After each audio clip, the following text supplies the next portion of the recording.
কি করছো তোমরা সব? কেমন আছো? আশা করি ভালো আছো, আমিও ভালো আছি। আমি আজ একটা মুগ ডাল দিয়ে একটা রেসিপি বানাবো। তো সেজন্য মুগ ডালটা আমি 1 ঘন্টার মতো ভিজিয়ে রেখেছিলাম। এখন দেখো আমি মুগ ডালটা একটা ছাঁকনি দিয়ে ছেঁকে জলটাকে ঝরিয়ে নিয়েছি।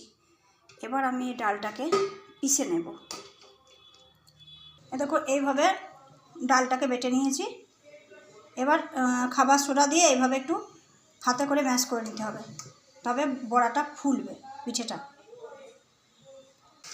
এ দেখো এইভাবে তেলে ছাড়তে হবে, তেলে ছেড়ে ভেজে নিতে হবে, ভেজে নিয়ে রসে ডোবাতে হবে।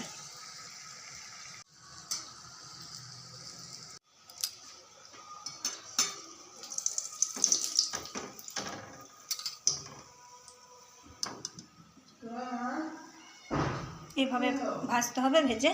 এ দেখো রস বানানো আছে, রসে ছেড়ে দেবো।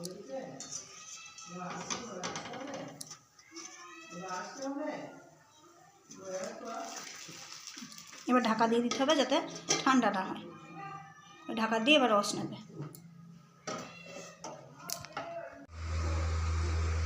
দেখো তৈরি হয়ে গেল মুগ ডালের রস পিঠে।